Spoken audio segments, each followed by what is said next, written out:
Guten Tag aus Deutschland. And I'll try to do it very slowly, but I hope to communicate with you because my dear friend Vera said this is a communication, not only a lecture. Is it okay? It's okay. The lecture with the elements of communication. Yeah. Okay. So the title of my presentation is Clash of Cultures and Effective International Communication. Next slide, please. This is a very important thing. I had to write this. The presentation is only intended for you, the students of the Faculty of Philology of Dovzhenko Pedagogical University in Khrushchev. And further distribution on the internet or in other media is prohibited for copyright reasons. Okay? Mm-hmm. Next. Okay. So, what are the key aspects of a cultural clash? We'll speak about it very slowly. Culture clash means a conflict or a disagreement that arises when individuals or groups, that means you and me, with different cultural values, beliefs, and practices interact. I interrupt you. Wait a moment. You have sent me some questions. My question is now, shall we begin with your questions or shall I continue? So you may continue, lady. What do you mean? No meaning.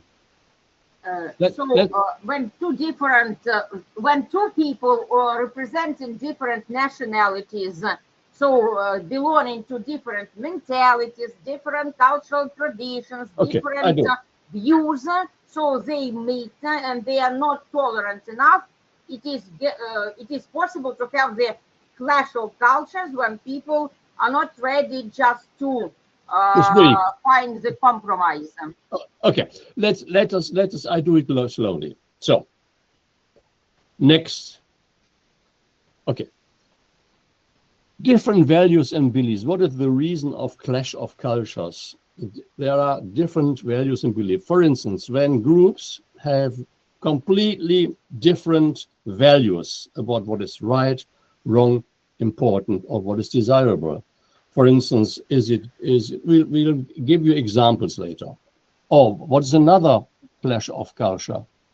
If norms are considered acceptable or normal behavior in one culture, may be viewed as negatively or shocking in another culture.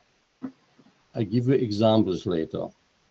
Third, there are mainly communication barriers, different languages. I'm not speaking your language. You are not speaking my language. The only language which combines us is the language of heart.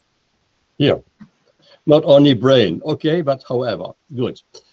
It can be non-verbal cues and lead to misunderstandings and further exacerbate cultural differences.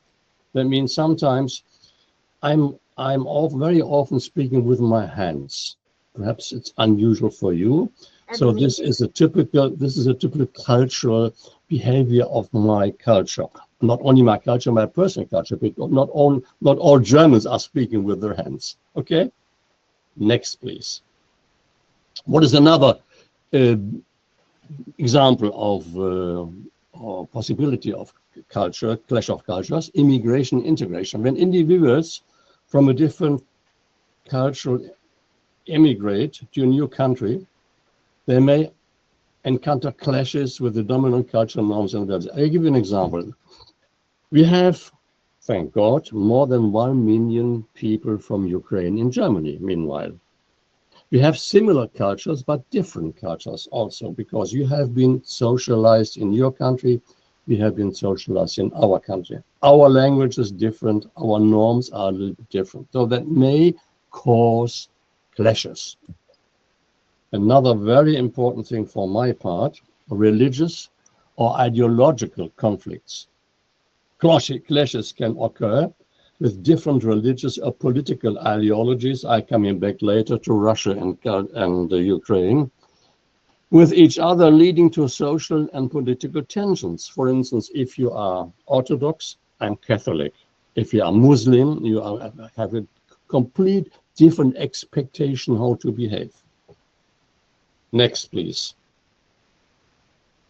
Workplace dynamics. If you are working in a group, in a different generation, departments, they have different work styles, they have different attitudes, they have communication preferences. Some say, I listen, I don't talk. Some say, I'm talking, and others are listening.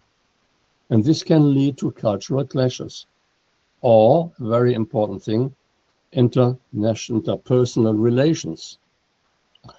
A clash can occur, can happen in personal relationships, such as between partners, families, members, friends, due to differences in belief, values, and expectations.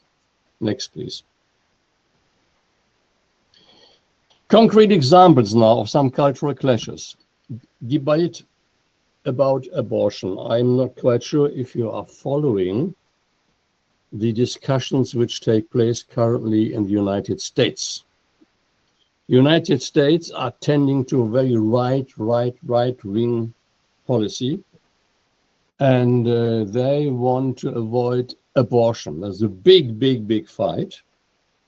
In former times, it was possible to make abortion, but nowadays the new government tries to avoid abortion. It's a big cultural clash, even with punishments. So-called ethnic cleansing, you know what I'm saying. Some people think that we must be a white population. Others think we want to hear a black population. That what happens currently also in the United States is that the so-called supreme white class is suppressing the black matters. You know, black matters, this big idea that since the slavery, nowadays, many black people feel suppressed by the white majority.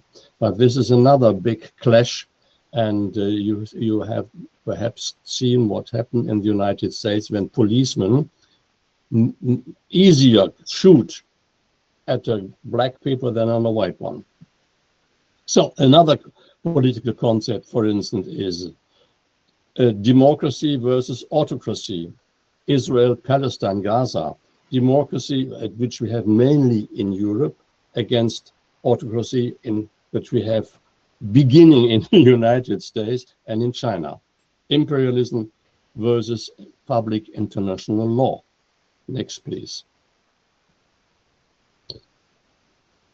We have this. Next. Number 6, number 7. Okay, number 8 now. Islamization versus Christianization in Europe. We have now a so-called hidden or open fight. Ideas of democracy, of freedom, of that's what I can think, and they say in the Western Europe. This is a Christian, one of the Christians and human rights and beliefs against the Islamization.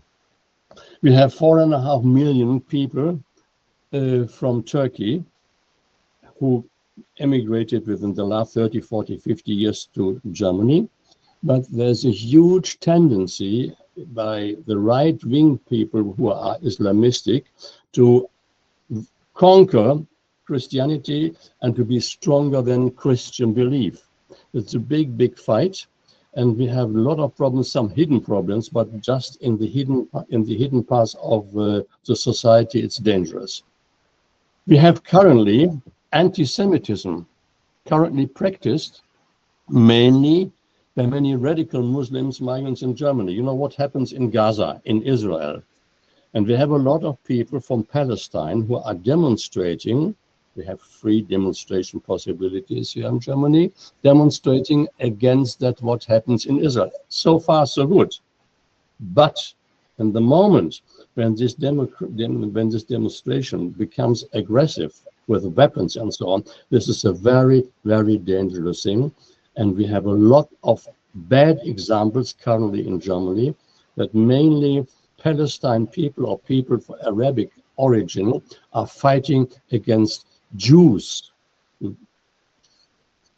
We have another example of clash of cultures, so-called honor killings from the Islamic tradition for adultery, homosexuality.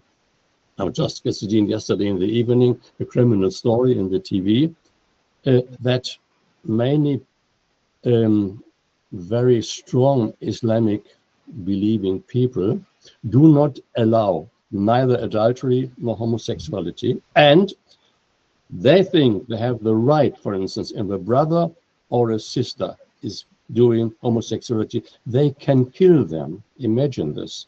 That means this is a very, very important problem here. According to the Islamic, not Islam, the Islamic thinking, religion is higher than our fundamental rights. This is a dangerous, dangerous development. Am I too quick with my speaking, Vera? No, it's okay. It's okay, good. Another current problem, you know, we have a new Pope, thank God, I'm Catholic. The old one was good, but there is a lot of tendency that women are in the Catholic Church, they don't have the right to be ordinated. They are, let's say, behind men. So, and the fight of women in the Catholic Church to be ordinated to versus folding fast to the secret tradition is another very current clash of culture. Another thing which I do not like at all, President Erdogan, you know, the president of Turkey, says publicly that his Turkish compatriots in Germany should not integrate. They should be Turkish and not German citizens. Next, please. We have an increase of disregard of human ethical standards and constitutional rights. That means the priority of the right of the strongest. That means we have, thank God, everyone is equal. But nowadays, many young generations and non-educated people, and then the amount is rising, unfortunately, they think that it's the right of the strongest to be the winner and not that everybody has the same right. Russia versus Europe, USA versus China, you know the problem. And for instance, this is absolutely new. I don't know if you follow the news. Trump, this person, you know, with this crazy hair. Trump is freedom of expression and demonstration. That means he has a current conflict with the world famous Harvard University. And he said since yesterday, all students from abroad have to leave because the university has not answered this question. Thank God. The judge today said, no, stop it. They can stay, but this will be a long period of fight. Battle of supremacy in the lecture theater. He wants to know what people think. He wants to control everybody. So freedom of thought, freedom of democracy, freedom of demonstration is suspended, or that seems to be suspended, a very dangerous development. So now I have given you some examples. Can you please give me some examples from your experience, from your country? What do you think is the clash of civilization in your country? Please give me some examples. To be honest, no, Vera, let the students. I want to communicate with students. Yeah. Anastasia, you are looking at me. Come on. What do you think is a cultural clash in your country or in the world currently? Yes. Yes, I speak German. Yes, I can speak German. Ich weiß, dass das ist eine schwierige Frage, weil in Ukraine gibt es auch verschiedene cultural clashes. For example, we have in medical university some people which in another country come and von Indien. Yeah, Yes, and yeah. in diese Anastasia, so перемешано. sprechen Sie Deutsch bitte. Speaking English that your colleagues can understand you. Okay. Yes, I miss jetzt die German and English because sie erzählt auf Englisch and für mich ist ein bisschen alles kompliziert, ja. Gut. Ja, es ist kompliziert. It's complicated. Ich möchte sagen, dass in der Ukraine gibt es auch von verschiedenen Ländern kommt die another younger Menschen und ich möchte sagen, dass zum Beispiel von Indien und China Ja. und wenn ich habe mit eine Junge von China gesprochen, dann ich habe diese auch verschiedene Culture of Clashes wie der sagt Erfahren. Gehabt. ja erfahren. Experience. Ja. Ja, ist okay. Noch andere Beispiele von anderen, other examples from other students. Dimitro, what about you? Dima, О, Валерия, Лера, вы там здесь є? or Ivana, or Victoria. You have so many people there. Лера, Зуб. Лера, вы там є? Are you there? Yeah. Maybe my example will be. Good example. But, Give me later on. If after you, I give you personal examples for my part. Okay. First of all, there are not so many really good examples, vivid examples of clash of cultures, because Ukrainians on the whole are rather tolerant, but there is a discussion about the future of our demographic situation after the war is over. And as there are many aged people in Ukraine and young people either left or they are fighting or they have lost their lives, so the demographic situation is going to be very difficult after the war is over. And for solving that problem, like it was in Germany, so the migrants from the eastern countries or from the maybe African countries should come here, because the migration doesn't happen from the west to the east. It is always from the east to the west. Okay. And our people will have to be still more tolerant, like sometimes elderly people do not like the representatives of the other color skin or other languages, but either they will have to agree with such working force, or they will have to stay without their pensions because of the solidary system of pension supplying. That is why it is just going to be a culture clash for the future, really. I'm not sure that it will be so serious, but still there will be some problems. So in every aspect of our life, cultural clashes are possible if the country is open, if there is the tourism, migration, and cooperation and international enterprises. But really it is very difficult. For example, when I listen to you, I disagreed with some of your sayings to some degree, but we shall discuss it later if it is possible. Because, I always have my own views on everything I hear, read, see. Maybe the other students have prepared their questions. Давайте хтось ще питання якісь, чи приклади якісь. Так, our dear students, студенти мої милі. Let me give examples from my experiences, and then perhaps I open a little bit more because you are so shy. Mm-hmm. Good. Next, please. Наступний слайд. Number 10. Some of my own experiences.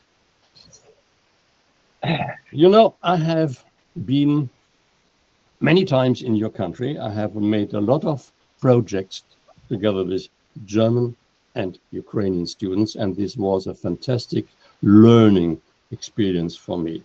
For instance, we came in 1990, no, it was in 2000, approximately 2000, year 2001, 2001, 2, 3, 4, 5. Okay, 10 German students, 10 Ukrainian students. We had a project over 4 years. The first arrival of my students in Ukraine, they have lipsticks, they are nicely dressed. They're completely different clothes because my students were leisure with some sports shoes and so on. This was a clash of civilization. Relationship with professors. We dared to speak with our students like you and me, and not with professor and students. The big relation, there was a big distance. It was a clash. My students looked at me, the Ukrainian students looked at their student. It was a clash, but however, we talked to each other. Another thing is, when I went to Spain many years ago, and we have a little house there in the northern part of Ukraine, I had to open a bank account for paying electricity and all the things. But it's not so easy to open a bank account. You first have to have a small talk with the director. Then the director invites you, let's go out for a coffee. Then we went to a coffee shop. Then we talked to each other about family. And later on, after an hour, we said, now let's make our business. So it took me 1 hour to open an account. This was very nice, but however, I was really astonished about this behavior, that business is mainly done on a very personal, very on a level of feelings and so on, and not only on level on money. Next experience, when I was appointed professor in former East Germany in 1995, it's now 30 years ago, I had a mass of students in front of me sitting. When I entered the room, they all stood up immediately. I thought, what happens here? What happens? Are we in the Middle Ages or something? They all stood up. Everybody listened. They all listened. I talked, and then after 10 minutes, I said, okay, let's put questions. Nobody answered. Please, nobody answered. That's when 1 week. After 1 week, I invited 3 of my students, come on, let's have a glass of beer. And they told me why they did not ask questions. Because they thought, if a student in those times, if I put a question, I give the professor the impression that he is not good in explaining. Second reason, if I put a question, I'm a foolish man. I want to be examined as a fool person. Third thing, I want really to be quiet, and I want to listen and want to obey. Poof, this was not easy, but after a once we changed. I was open, they opened to me. We made a walk in the forest. So we slowly approached to other different cultures. I have one more example. So it was adaptation. It was a fear of independence instead of openness. Okay. One more example, very vivid. You were mentioning the Spanish bank. So several years ago, before the war, I was in Raiffeisen Bank in Blue Hill, its department, and I saw a culture clash, really. It was just a very loud scene. As there was the agricultural company from the Netherlands here working, so their representative came to the bank to pay, and there was a line, a queue after him, and in Ukraine the personal space in the queue is very close, but he was very loud, demanding, go away, it's my turn, it's my place, personal place, don't look at my papers. And people had to move backwards because he demanded. that only his space should be big. In Ukraine, it is not typical at all. People just stand in the queue very close to each other, and it's quite accepted, quite normal. So even a trifle can be the problem if two cultures just meet and people are not that tolerant. Sorry for interrupting. Now you may continue. Thank you. But however, this experience also from the past, not a current one. Okay, next slide, please. So, my experiences, well, they're long ago, but how about bullfighting in Spain, which is nearly now forbidden. 20, 40, 50 years ago, when I was first time there, I'm speaking fluently Spanish. I was fascinated from this bullfight because this is a typical thing that one man is fighting against a bull, but with very different weapons, because normally he kills. So it was a big discussion over the last 30, 40 years in Spain. And mainly the majority of big Spanish cities have now forbidden to do. But however, it was a clash of culture that people are fighting against animal, and we have been brought up animal to be nice to them and to care of them. Next, please. I was with my family and this group of friends for a few weeks in Sulawesi, Indonesia. This was a big shock for me.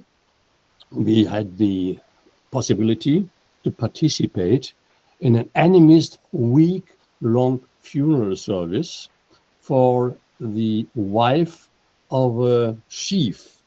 So what you see there on this picture, and on the left picture, you see a woman sitting there with a hat. You know, do you see her? Mm-hmm. It's not a woman, it's a puppet.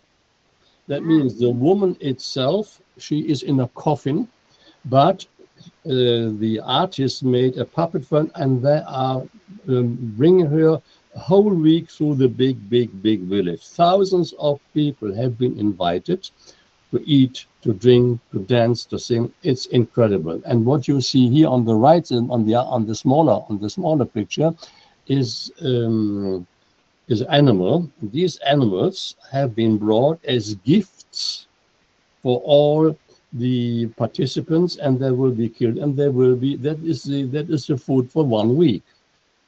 Next, please. You see, the whole village there was extra buildings which had been prepared for 1 week. People were sitting on the first floor, and on the left side you see this how do you call it? It's a thing which can be carried within this in this car or this chair. The chair was the coffin and the puppet, and it was through the whole village, and the people were dancing and clapping and so on. It was exciting, shocking, fascinating on both sides. We didn't know how to cope, and we spoke very slowly. People, what are they doing and why are they doing it? A complete different culture, animistic culture. Next, please. You see the animals have been brought. Animals are food, and on the right, you see an animal has been just cut by a big knife, and he's cut off some very important parts of his body, you see, which was a delicatessen. Next, please. And all people, the children and elderly people, you see below the building, there are pigs and cows, which are waiting for being sent into food. Good. Okay, so a complete different world, not an animistic world where they believe that the whole nature is a piece of God, and but the human being is more important than God, and the human being, next picture, will then be, you see, there's a big rock, and the big rock is carved, and in this excavation are sitting the models, figures which have been done by artists, and they represent the former dead participants of the village. It's interesting, and you see it nowadays. It's still alive. This is not from the last century. This is their current life, which they are enjoying, to have always contact with their ancestors. Next, please. On the left-hand picture, you see not a nice thing. It was a fun of punishment in Sumatra, also in Indonesia, when somebody was lying or somebody has stolen something. So his leg was put into a big stock, and day and night for many, many weeks, they had to sit there. On the right hand, the lady, she is chewing something. It's a so-called betel nut. This is a drug. It's a drug, but they're doing it day by day for euphoria and for relaxation. You see, complete different culture. So, and another thing, gamelan music. This is a typical Indonesian music. It's mainly traditional music. It's consisting of metal percussion instruments and gongs and metallophones and drums. For our ears, it's we have to get accustomed to it. But it's interesting. Complete other music than our European or African music. Next, please. Some international examples. Greetings rituals. For instance, what are you seeing there on the picture? I ask my students, not you, Vera. What are you seeing on the picture, please?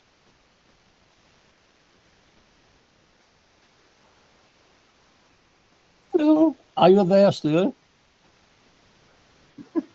Anybody alive still? Can somebody come? I would like to speak with somebody. Who dares to open and to speak with me? What do you see there? It's hunters, which some rituals make, maybe. Yes, that's the impression that these are not hunters. These are regular people from Maori. This is the person from New Zealand, originally invaders, and this is the official greeting.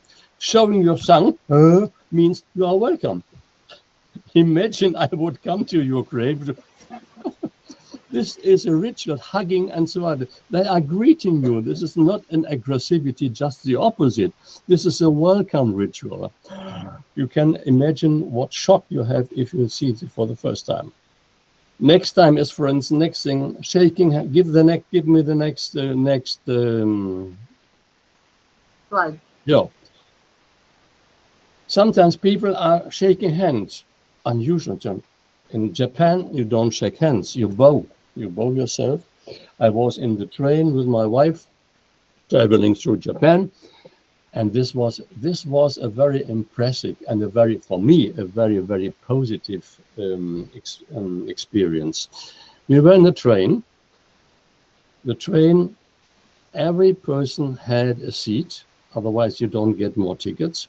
The door opens. The conductor comes, stands up, and bows.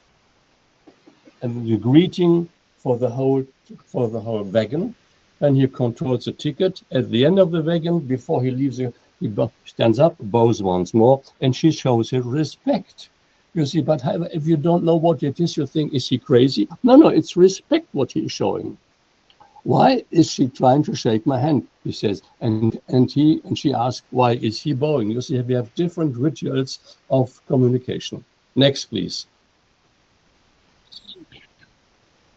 You see on the left-hand side, what a wonderful mob of curls.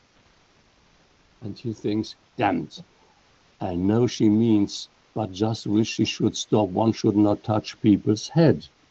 In some cultures, it's completely forbidden to touch the head of the other one. Oh, this I like very much, on the right-hand side, you see. What is your opinion about food shortage in the rest of the world? The first answer, what does food mean? Second answer, what does shortage mean, the thick man? The third answer, what does mean the rest of the world? This is a representative of Great Britain. And the fifth is, what does opinion mean? You see, fantastic. I think it's a fantastic example that one question to put to different cultures gives completely different ideas. By the way, American now has the same. What does opinion mean? Because Trump wants everybody to think just like him. Yeah, of course. In the opinion means you have to think what I want and not what you want. You see the completely different education, socialization ideas. Next, please. Yeah, this is a photo which I like very much. On the left hand, just on the top, you see two Islamic women completely hidden, and on the left hand side, a young lady, and so on. So these are two worlds which meet, and this is a clash of civilization. And you see below a mosque. It's one of the biggest mosques. Where is it standing, this fantastic mosque? What do you think? Maybe Istanbul. Okay, what do you mean? Maybe Istanbul. Yeah. What do the others mean? Victoria, what do you think? Where is this mosque? Silence. No, okay. It's in Germany. In Germany. It's in Cologne. It was a big fight over the years because we have a lot of Muslimic people. And in the view of our most famous cathedral, you see the next picture then. This is a very modern, nice building. It's a mosque which gives people, because according to our constitution says everybody can have his or her own religion, but respect. Next picture, please. You see just on the opposite, on the right side, you see the Cathedral of Cologne. So both representations of culture are in one country, but there are a lot of clashes because people do not speak with each other. On the left-hand side is just a photo taken a few days ago in Switzerland. It's in Bern, it's the capital of Switzerland. Next, please. So another example, I like this very much, international arrivals at the airport. There is a person standing on the left-hand side, and he asks, what shall I do? Because the person writes to him, bows, and gives him his business card. The Japanese gives his business card to you with a bow, and he has the business card not only in this hand, he gives it very respectfully with both hands. Next couple, you see, she is approaching to him and she goes back because the distance of the two persons has not been respected. And the next, he said, what shall I do now? He respects with his hands. But you see, people are so different because they do not know anything from each other. We are coming back to it later. And on the right picture, I think I like it very much. World Football Tournament. Football are two different types of football. It's the United States, which is very aggressive and so on. On the right hand, it's the real football, what we know in Europe. See, one word, different meanings, one word, different cultures. Go on, please. Next one.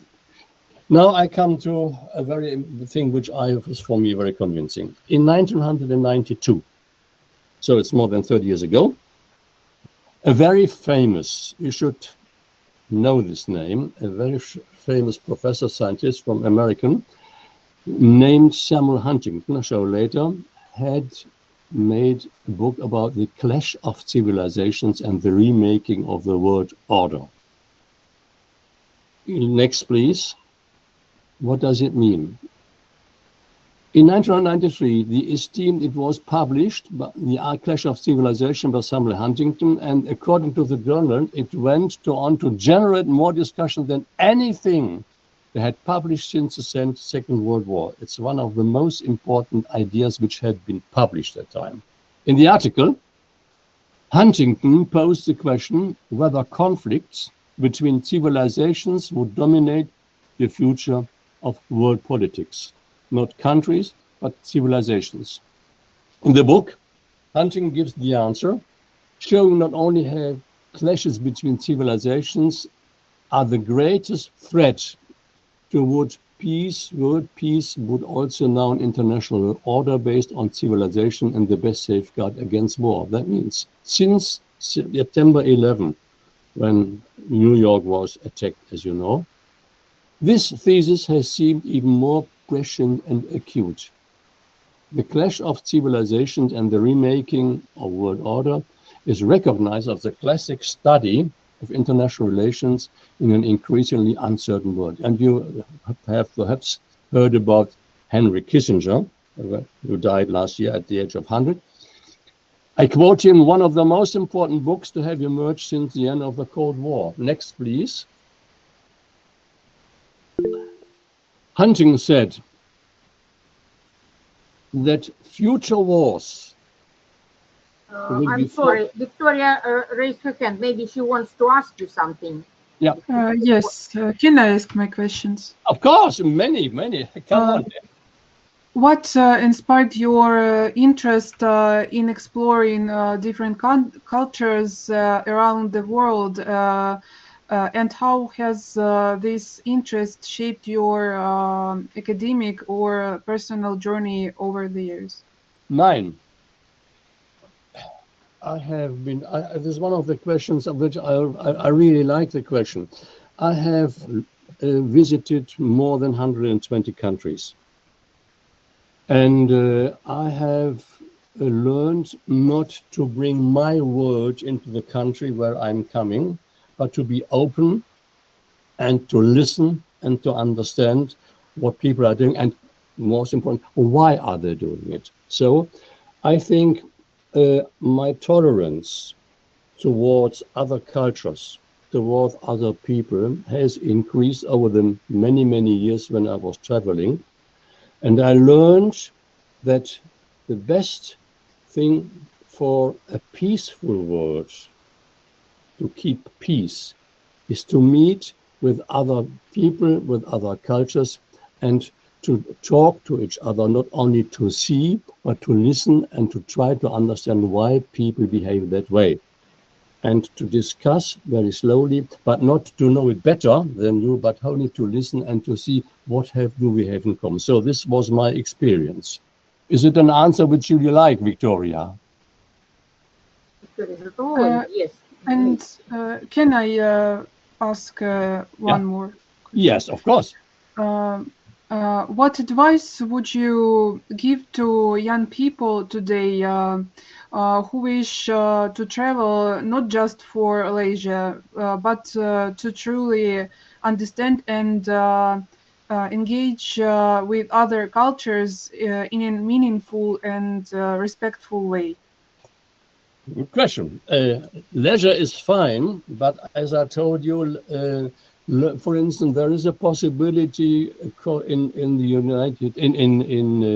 European Union that we have an exchange of students. Students can apply for 1 or 2 semesters to go to Spain, to Italy, to France, and so on, to study there for at least 1 year, 1 semester. So I would advise a possibility to see many possibilities to live for a certain time in a country, not only to enjoying is fantastic, but really to come close to people, to live or to work.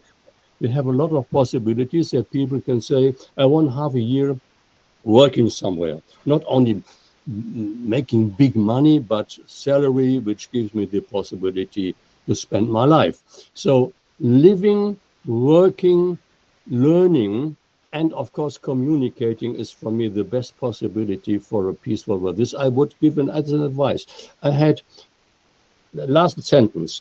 When I had my international projects with my students, we did not we have been in Ukraine, we have been in Switzerland, we have been in Sweden, we have been in France, we have been in Spain, we have been in Italy, and we have been in different countries. And so we had the possibilities always 1 week per year to work together and to learn together. And this, I think, is the best possibility.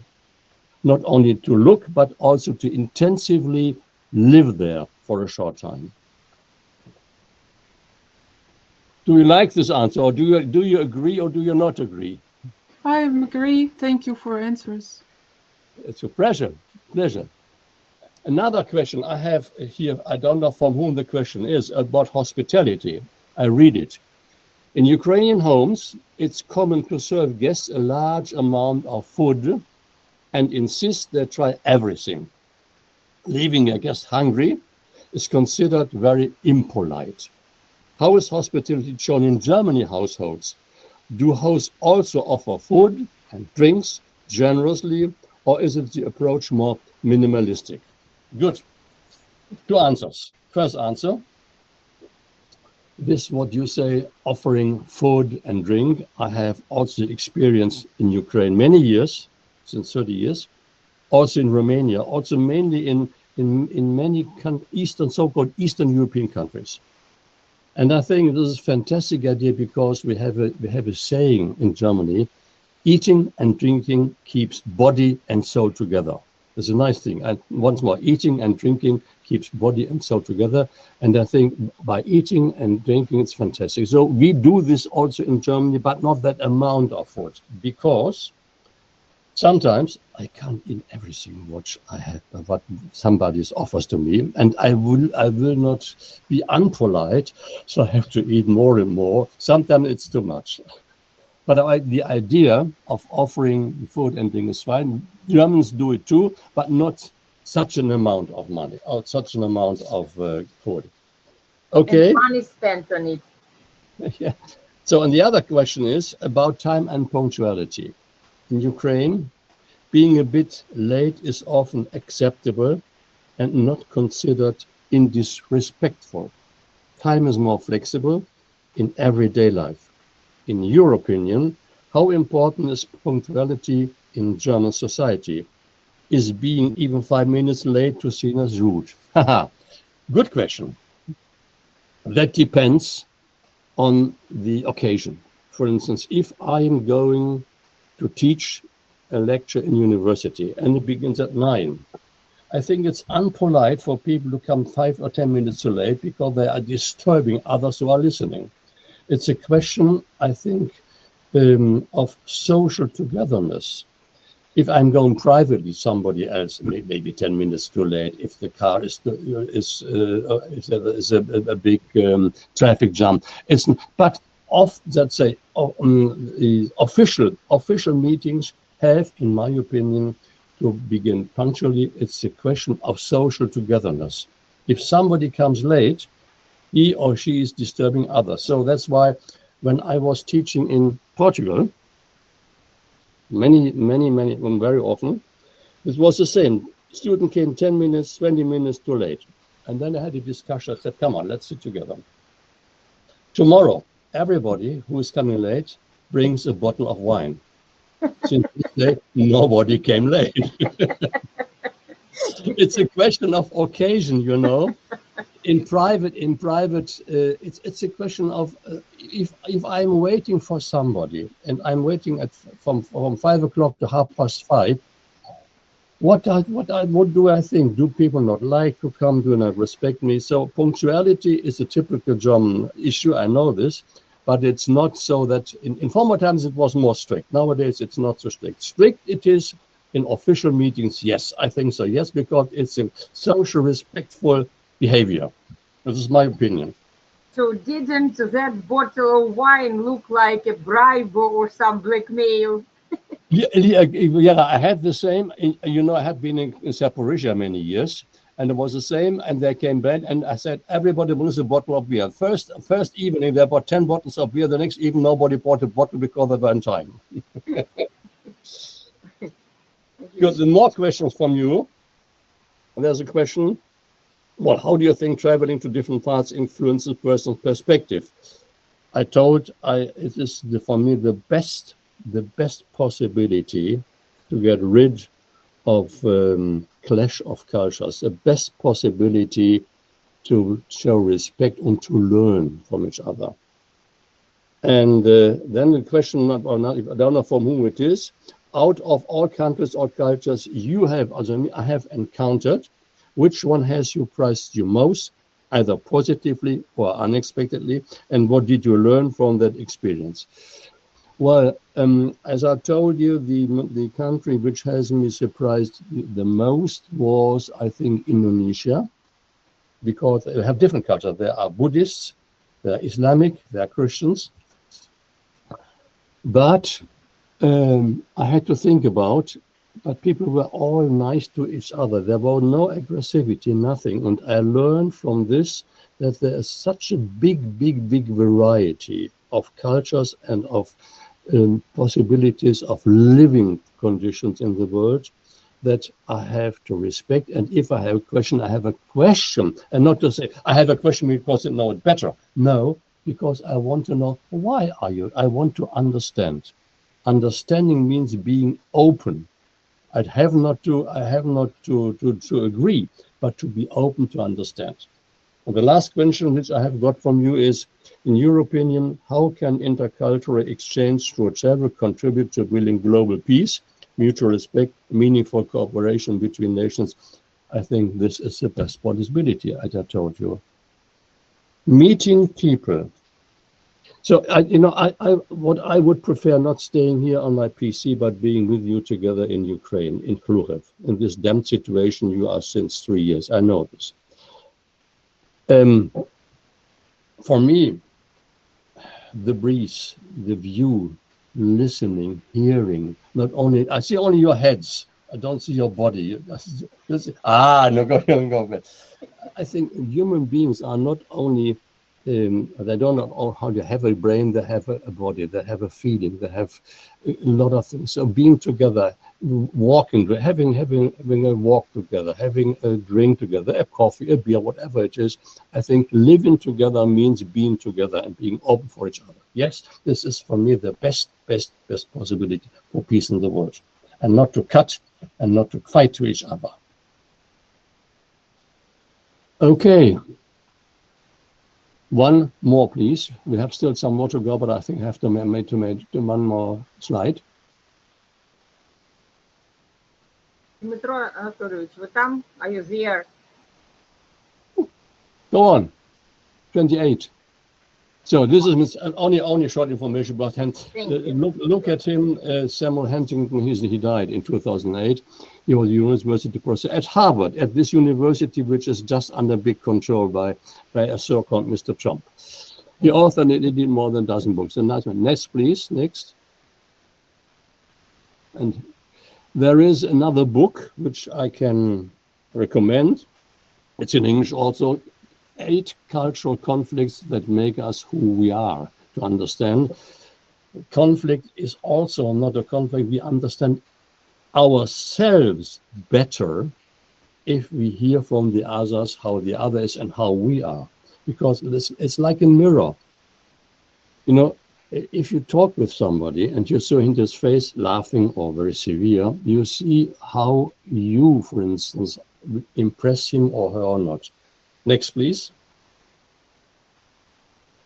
So, this is now the last part, how to overcome culture clash and how to master cross-cultural communication.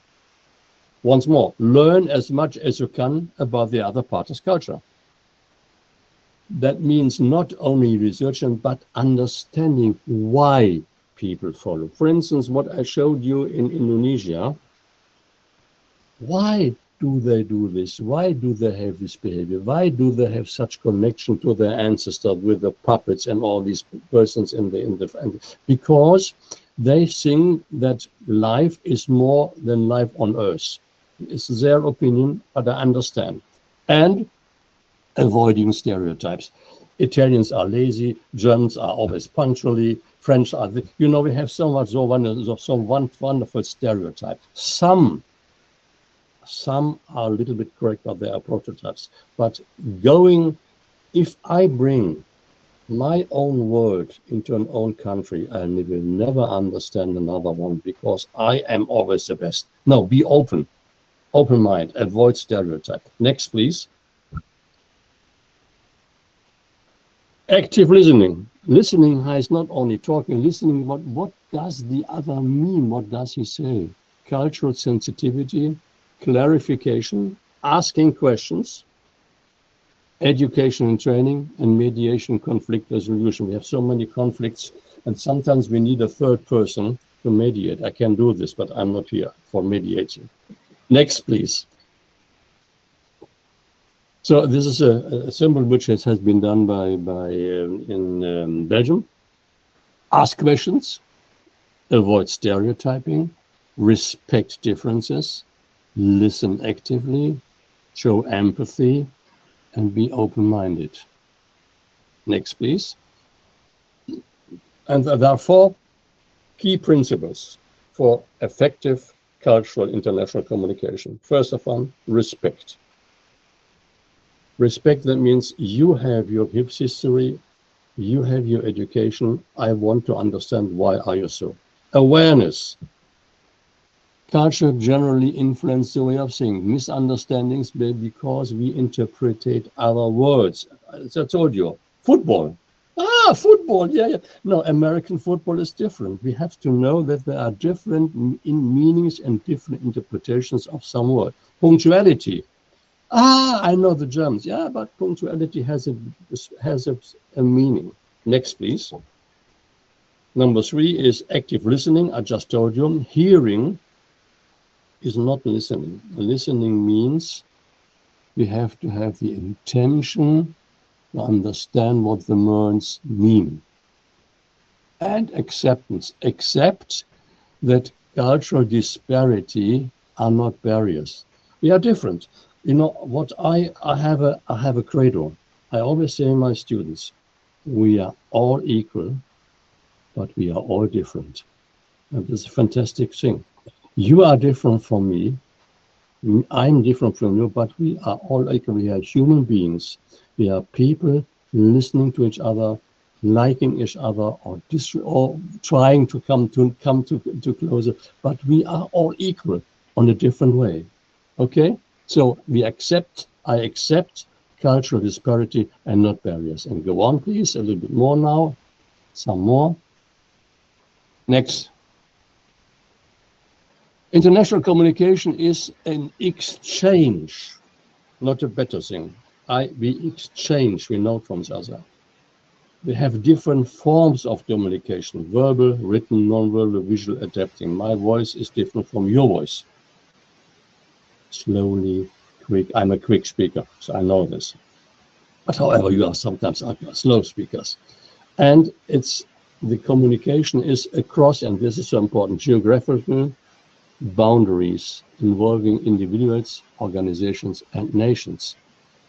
Next, please. Next slide.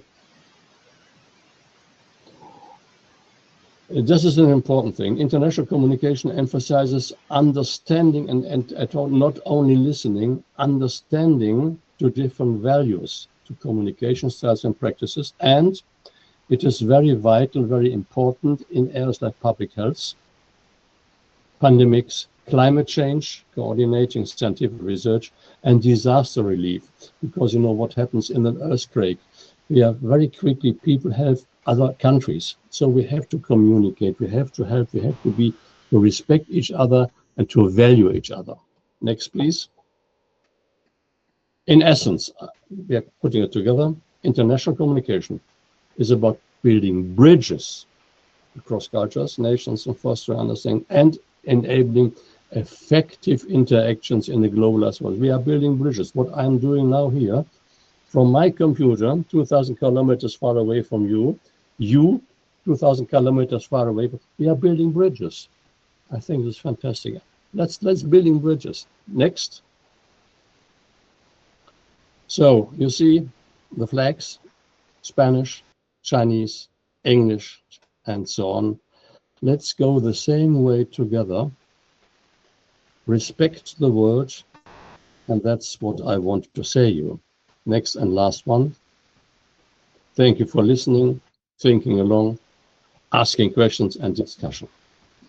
Thank you very much. Cross fingers. Any other questions? Yeah. Dasha, maybe your question comes.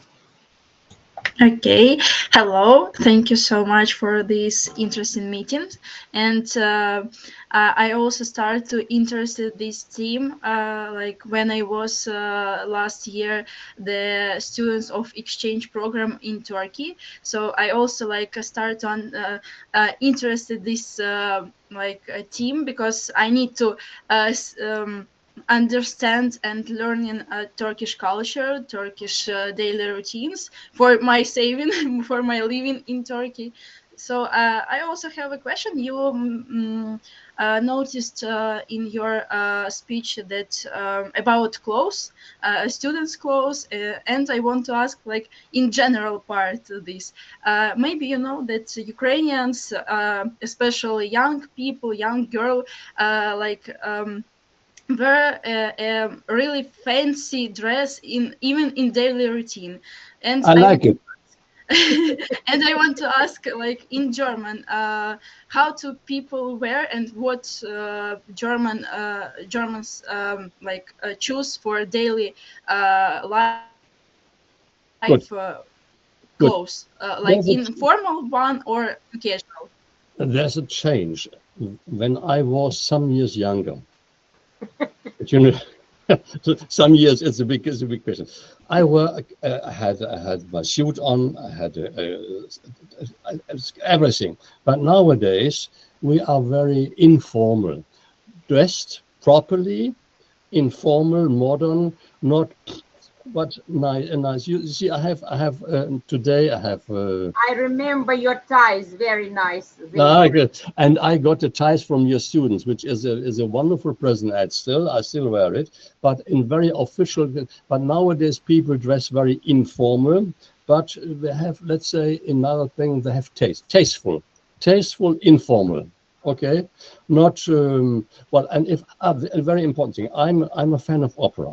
I'm an opera fan.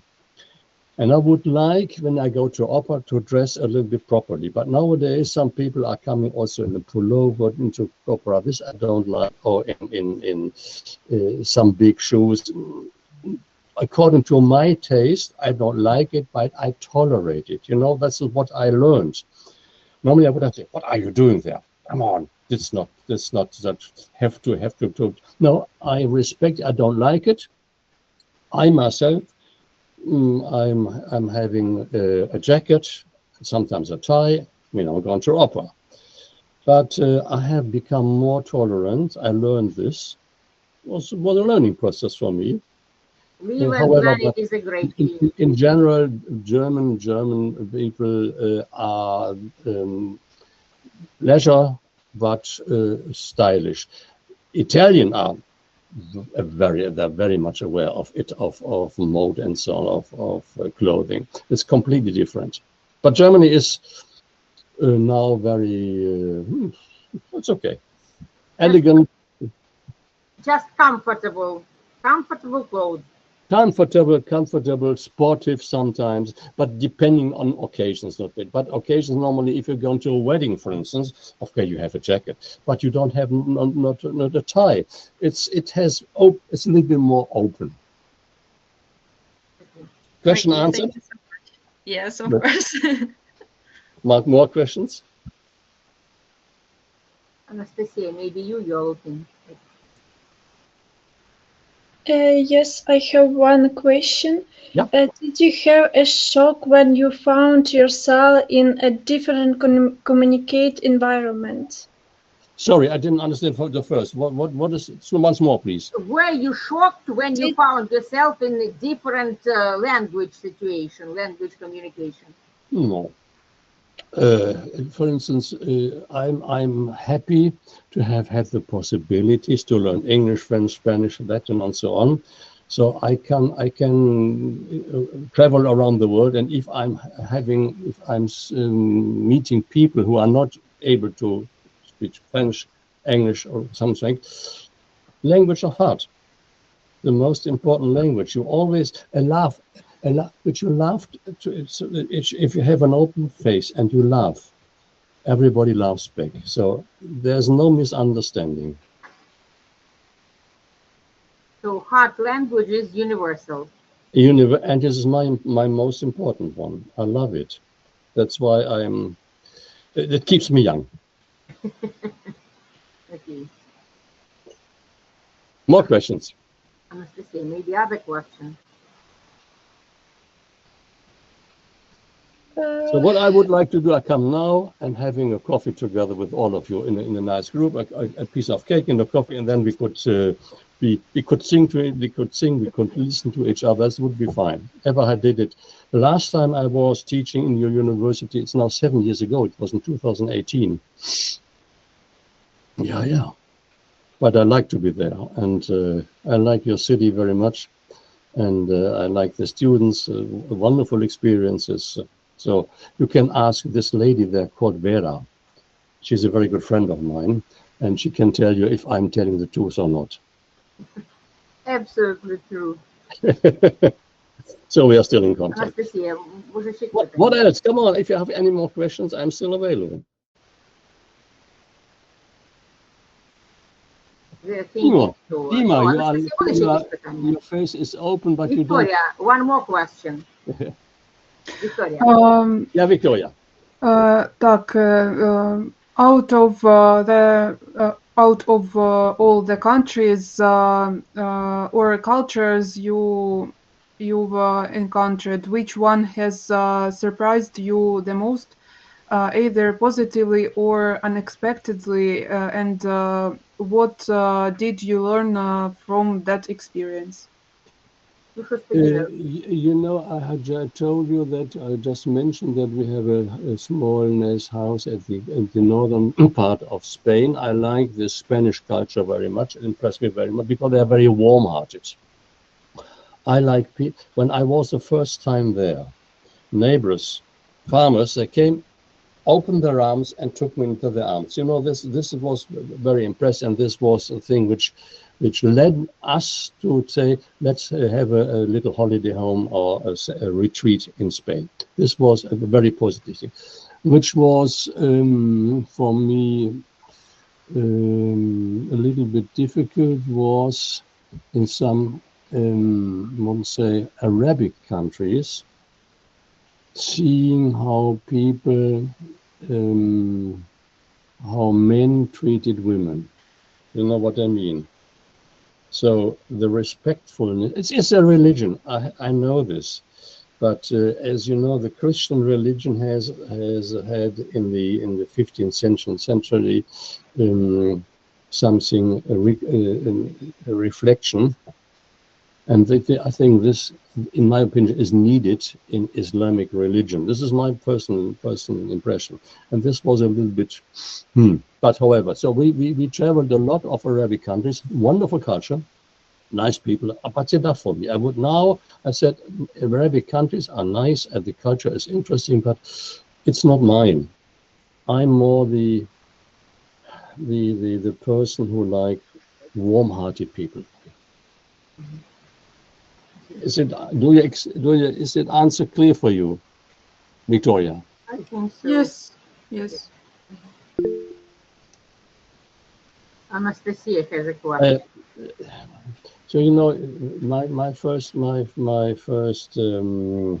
meetings in Ukraine. It's now nearly, let's say, 29 years ago. I was invited. I was accepted. It was very nice, and it took 1 or 2 days that the warmth between persons began opened. It had something to do with a smile.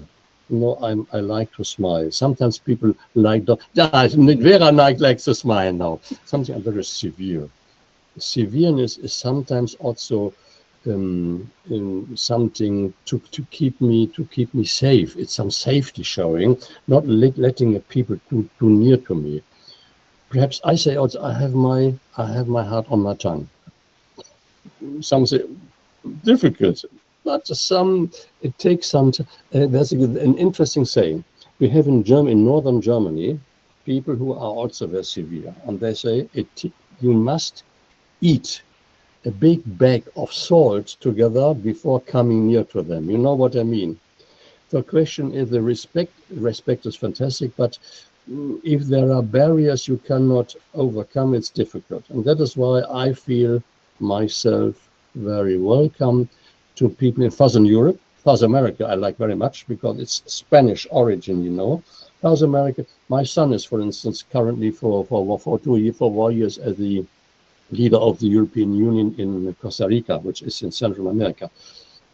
Quite different. The atmosphere in South America, Central America is very warm-hearted. You come very close to people. They are looking at you. They are smiling, and you don't need a lot of time to come close to them.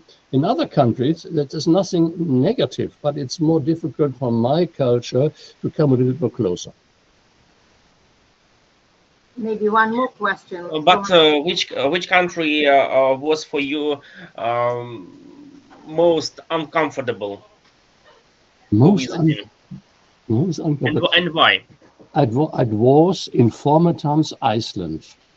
Well, this is approximately now, let me say, 50 years ago, and I perceived in that time Iceland very high nose. You know this expression.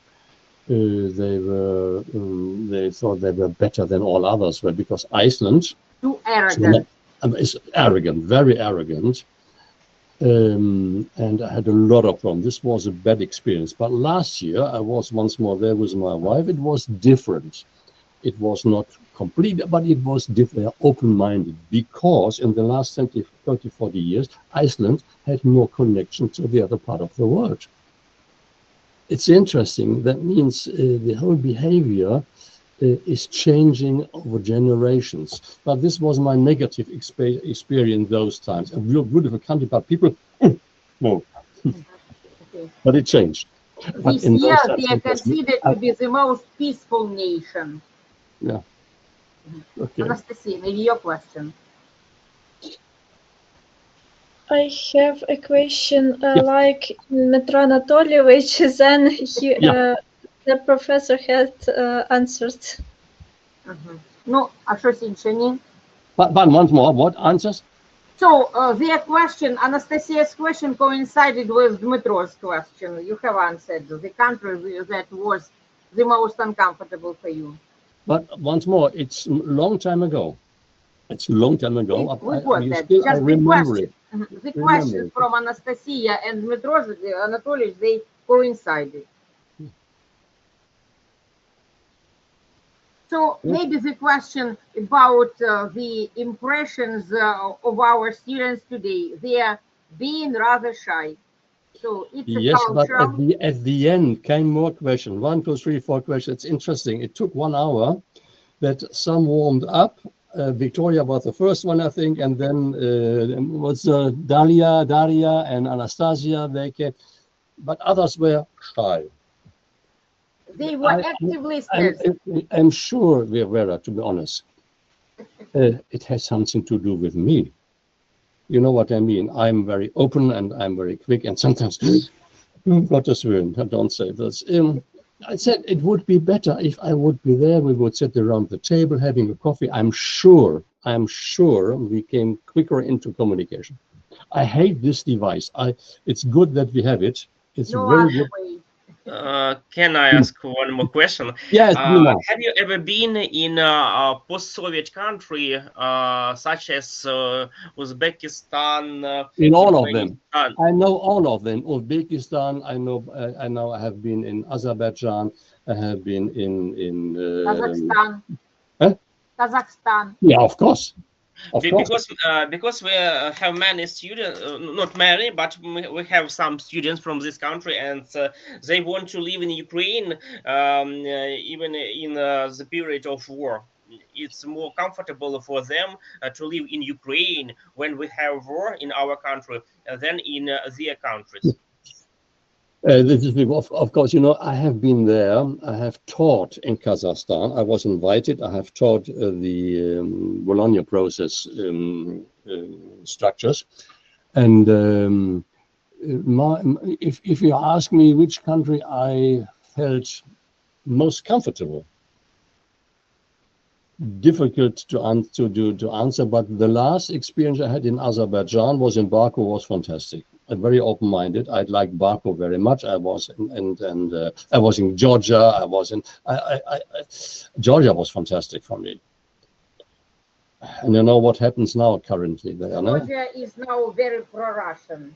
Yeah. Nowadays, but they were open for Europe, but currently it's difficult. But however, it was for me very interesting to see all the post-Soviet countries, because the culture is very important. People are nice, and the experiences which I have made with my wife, we are grateful for the possibilities which we had. You know, sometimes it costs money, and to be honest, to have the possibility to travel is a gift. It's a gift. Okay, I earn money. I have worked a lot in my life. I'm proud of this. But on the other hand, we have the possibility. You don't have the possibility currently, or it's very difficult for you, politically, money-wise, and so on. So I'm a highly gifted person. That's why I'm so happy, and that's why I like Ukraine also. Yeah. Great. Let's have a coffee together. But unfortunately, it's very dangerous in Ukraine I at know, this period I know this. I know history. But we hope the war will end soon, and you can came to Ukraine again, especially for our university. I am the convinced European. I'm the very first professor in Europe who has developed at the end of the 90s a European master and a European bachelor together with 11 universities. So I'm a convinced European. I'm completely European. I'm more European than German. And that is why I'm so sad what happens in your country. We have a good contact with Vera and other colleagues. It's a nightmare. It's a nightmare what happens.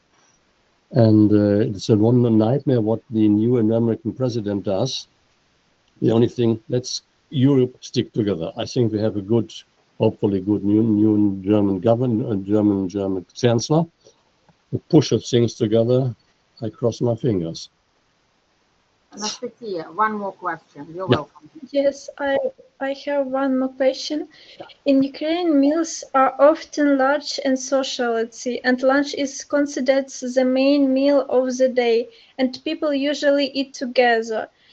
For example, bread is served with almost every dishes, and I want to know what are the eating habits in Germany? Is lunch always the most important meals in Germany? It was the most important, but it has changed also because the working conditions have completely different. You know, we have so-called home office and all these things.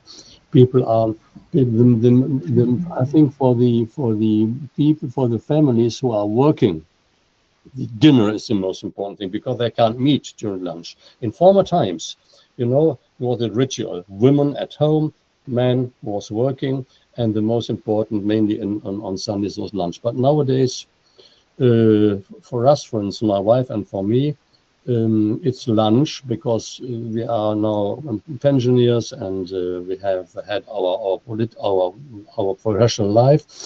But you cannot. In former times, lunch was the most important, but nowadays it's changing. It's changing depending on working conditions and so on, and living conditions. Okay. And do you want to know what we eat?